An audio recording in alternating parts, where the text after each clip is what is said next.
കണ്ണീരുപ്പ് പടർന്ന കരൂരിലെ ദുരന്ത അധ്യായത്തിന് പിന്നാലെ ദുരന്തത്തിന്റെ കാരണത്തെക്കുറിച്ച് ധാരാളം ഊഹാപോഹങ്ങൾ പരക്കുന്നുണ്ട്.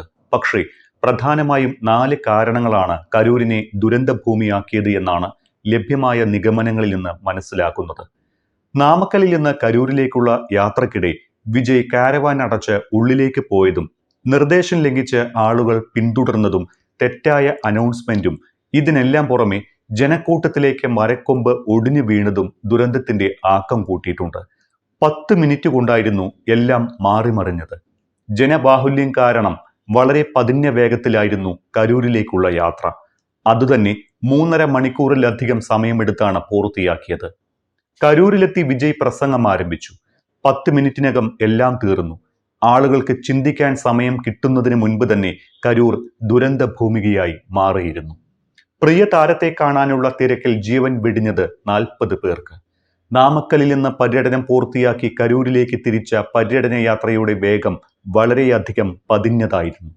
നാമക്കലിൽ നിന്ന് യാത്ര ആരംഭിച്ചതോടെ കാരവാനിൽ നിന്ന് ജനങ്ങളെ അഭിവാദ്യം ചെയ്ത് വിജയ് കാരവാനുള്ളിലേക്ക് പോയി. കാരവാന്റെ വാതിൽ അടയുകയും ചെയ്തു. ഇതാണ് ദുരന്തത്തിലേക്ക് നയിച്ച കാരണങ്ങളുടെ എല്ലാം തുടക്കം.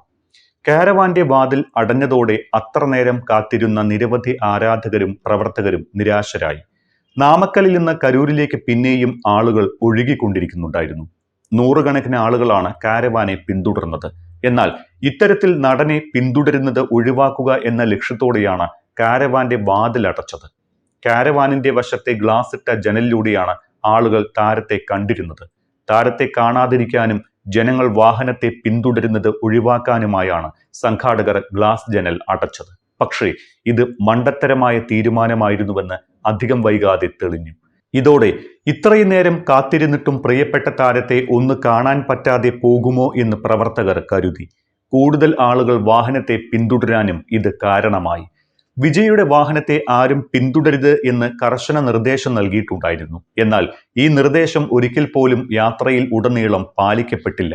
നാമക്കലിൽ നിന്ന് 100 കണക്കിന് ആളുകൾ കരൂരിലേക്കും വിജയിയെ പിന്തുടർന്നിരുന്നു. കരൂരിൽ തന്നെ രാവിലെ മുതൽ താരത്തെ കാത്തിരുന്നത് വലിയൊരു ജനക്കൂട്ടമായിരുന്നു. അതും ആയിരങ്ങൾ വെള്ളവും ഭക്ഷണവും പോലുമില്ലാതെ ശ്വാസം മുട്ടിക്കഴിയുകയായിരുന്നു.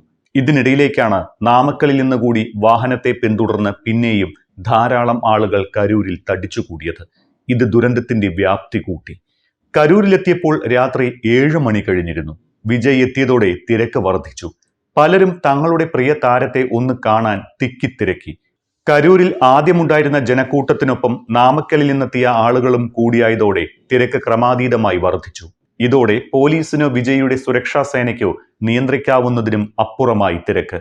മൂന്നാമത്തെ കാരണം സംഘാടകരുടെ അനൗൺസ്മെന്റ് ആയിരുന്നു. സംഘാടകർ അപ്പപ്പോഴായി നൽകിയിരുന്ന തെറ്റായ അനൗൺസ്മെന്റ് ആളുകൾ ധാരാളമായി കൂട്ടം കൂടുന്നതിനും ഇത് തിക്കും തിരക്കും വർദ്ധിക്കുന്നതിനും കാരണമായി എന്നാണ് കരുതേണ്ടത്.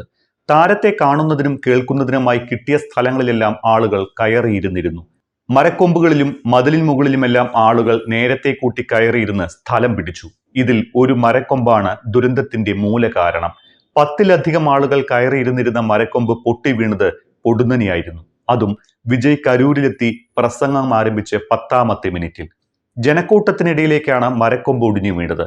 ഇതോടെ ജനം ചിതറിയോടി. ഈ മരക്കൊമ്പ് പൊട്ടിയതാണ് അപകടത്തിനിടയാക്കിയത് എന്ന് ദൃസാക്ഷിയായ പോലീസുകാരൻ പിന്നീട് വെളിപ്പെടുത്തിയിട്ടുണ്ട്. താരം സംസാരിച്ചു തുടങ്ങി 10ാമത്തെ മിനിറ്റിൽ കരൂർ ദുരന്തഭൂമിയായി. തീർത്തും മനുഷ്യനിർമ്മിതമായ ഒരു ദുരന്തം. ദുരന്തത്തിന് പിന്നാലെ വിജയ് അറസ്റ്റ് ചെയ്യപ്പെടുമോ എന്ന ആശങ്ക ശക്തമാണ്. നിലവിൽ ഇതുവരെ വിജയിയെ കേസിൽ പ്രതി ചേർത്തിട്ടില്ല. പക്ഷേ തമിഴക വെട്ടുകഴക നേതാക്കൾ കേസിൽ പ്രതികളാണ്. TVK general secretary N Anand, joint general secretary CT Nirmalkumar, TVK Karur west ജില്ലാ സെക്രട്ടറി മതിയഴകൻ തുടങ്ങി 6 നേതാക്കളാണ് പ്രതികൾ. വിജയിയെ പ്രതി ചേർക്കുമോ എന്ന് പോലീസ് ഇതുവരെ നിലപാട് വ്യക്തമാക്കിയിട്ടില്ല എങ്കിലും അദ്ദേഹത്തിന്റെ വീടിന് സുരക്ഷ വർദ്ധിപ്പിച്ചിട്ടുണ്ട്. ദുരന്തത്തിന്റെ പശ്ചാത്തലത്തിൽ അദ്ദേഹത്തിനെതിരെ പ്രതിഷേധങ്ങൾ ഉണ്ടാകാനുള്ള സാധ്യത കണക്കിലെടുത്താണ് പോലീസ് സുരക്ഷ വർദ്ധിപ്പിച്ചത്.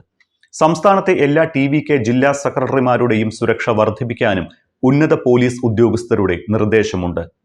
വിജയ്ക്കെതിരെ കേസെടുക്കണമെന്ന് സമൂഹ മാധ്യമങ്ങളിൽ ആവശ്യം ഉയർന്നിട്ടുണ്ട്. മുൻപ് പുഷ്പ 2 സിനിമ ഇറങ്ങിയ സമയം സമാനമായ സംഭവത്തിൽ നടൻ അല്ലു അർജുനെതിരെ കേസെടുത്തിരുന്നു. പുഷ്പ 2 റിലീസുമായി ബന്ധപ്പെട്ട് ഹൈദരാബാദിലെ തിയേറ്ററിലുണ്ടായ തിക്കിലും തിരക്കിലും സ്ത്രീ മരിച്ച സംഭവത്തിൽ അല്ലു അർജുൻ പ്രതിയായിരുന്നു.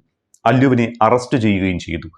കരൂർ സംഭവവും ഇതിനോട് സമാനമാണ് എന്നും അതുകൊണ്ട് അന്ന് അല്ലുവിനെതിരെ കേസെടുത്തതുപോലെ വിജയ്ക്കെതിരെയും കേസെടുക്കണമെന്ന ആവശ്യം ശക്തമാണ്.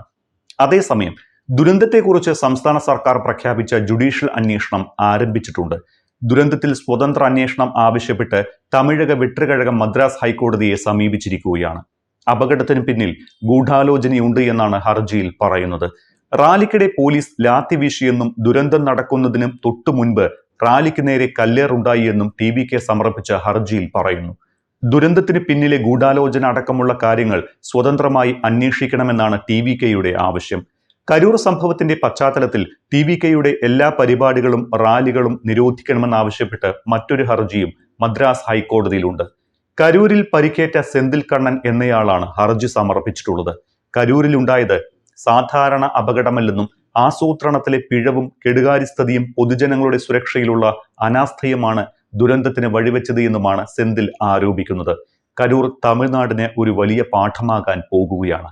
ഇതോടെ തമിഴ്നാട്ടിൽ മറ്റു പാർട്ടികളുടെയും സമ്മേളനങ്ങൾക്കും റാലികൾക്കും ഏതെങ്കിലും തരത്തിലുള്ള നിയന്ത്രണങ്ങൾ വരുമോ എന്നറിയണം. ഒപ്പം ബാല്യത്തിൽ തന്നെ കാലിടറിയ വിജയുടെ TVKയുടെ ഭാവി എന്തായിരിക്കുമെന്നും കണ്ടറിയണം.